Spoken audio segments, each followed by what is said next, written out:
পলাশডাঙ্গা গ্রামে বাস করত এক বিধবা মহিলা তার 2 সন্তানকে নিয়ে।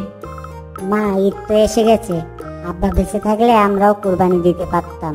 কি করবি বল, আল্লাহর বান্দা আল্লাহই নিয়ে গেছে, দুঃখ করে আর কি করবি। আবার চল আমরা ওপাড়া থেকে গোস্ত তুলে আনি। না রে, যাবো না, লোকে কি না কি কয়।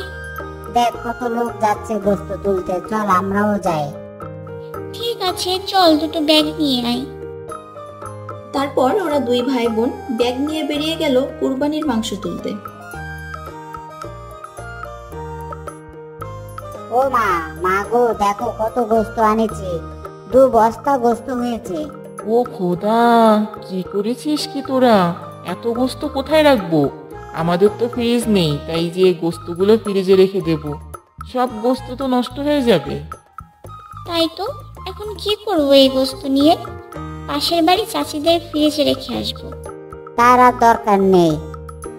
কেন, তাহলে কি করবি এই গোস্তগুলো এখন? তুই তো খুব ফাইন রান্না করতে পারিস। আমাদের যে মুদিখানা দোকান বন্ধ হয়ে আছে, আমরা সেখানে একটা হোটেল খুলবো, তাহলে গোস্তগুলো বিক্রি হয়ে গেল আর নষ্ট হলো না। তুই কথাটা একবারে মন্দ বলিসনি। ঠিক আছে, চল তাহলে দোকানে যাই। কিছুক্ষণ পর দোকানটা রেডি করে অহনা রান্না করতে ভিতরে গেল। আর এদিকে খুব সুন্দর একটা সুবাস ছড়িয়েছে চারিদিকে। পথচারীদের সুগন্ধি ঘ্রাণে যেন খিদে দ্বিগুণ বেড়ে গেল। বাহ, কি সুন্দর কষা মাংসের ঘ্রাণ আসছে। ঘ্রাণটা কোন দিক থেকে আসছে? খিদেতে যেন পেটের ভিতরে ইঁদুরগুলো হট্টগোল করছে। তারপর ধীরে ধীরে কাস্টমার দোকানে ভিড় করতে লাগলো।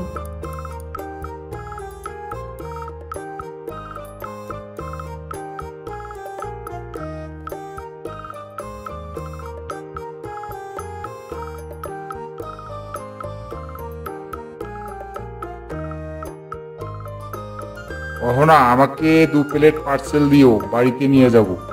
তোমার চাচি মাংস কষা খেতে খুব পছন্দ করে। সারাদিন দোকানদারি শেষ করে রাতে বাসায় ফিরে এসে হিসাব করে দেখে ওদের আজকে অনেক ইনকাম হয়েছে। তারপর থেকে ওরা চিন্তা করলো প্রতিদিন দোকান খুলবে। আপা, এখানে 5 কেজি মাংস আছে আর এখানে চাল আছে। এভাবে বেশ ওদের হোটেলে বেচা বিক্রি চলতে থাকলো। আর দিন শেষে বেঁচে থাকা ভাত মাংসগুলো গরিবের মাঝে বিলিয়ে দেয়। দূর দূর পর্যন্ত এদের দোকানের নাম ডাক ছড়িয়ে গেছে। আয়ান, আমি বাড়ি যাচ্ছি, তুই দোকানটা বন্ধ করে ভাতগুলো গরিবদের দিয়ে বাড়ি আসিস।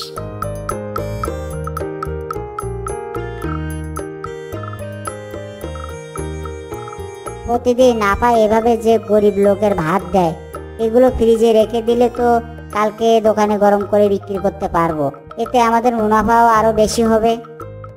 যেমনটাই ভাবা তেমনটাই কাজ।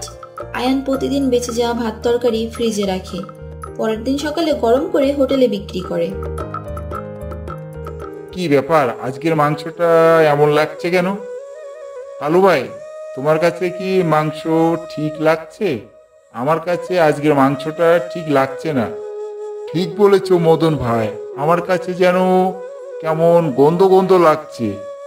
এরা কি আবার ভেজাল দেওয়া শুরু করেছে নাকি? ধীরে ধীরে দোকানের কাস্টমার কমে যাওয়া শুরু করলো। অহনা ব্যাপারটা বুঝতে পারছে না কাস্টমার কি কারণে কমে যাচ্ছে।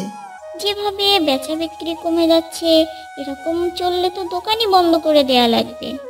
ব্যাপারটা কি, বেচা বিক্রি হঠাৎ কমে গেল?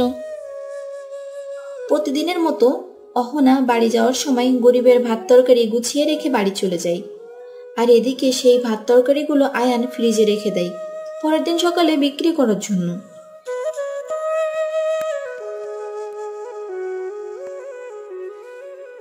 অহনা, তোমার মাংস কিন্তু আগের মতো স্বাদ পাওয়া যাচ্ছে না। মাংসের স্বাদ কিন্তু অনেকটা বদলে গেছে। এই কথা শোনার পর অহনা তো চিন্তায় পড়ে গেল।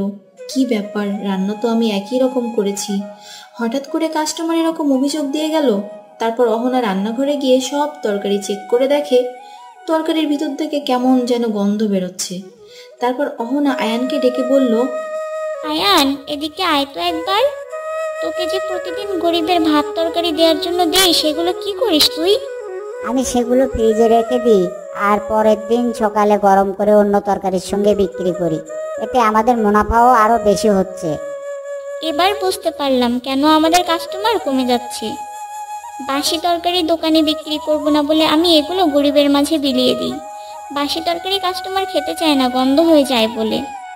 আপা, আমার ভুল হয়ে গেছে, ক্ষমা করে দাও, আর ভুল হবে না।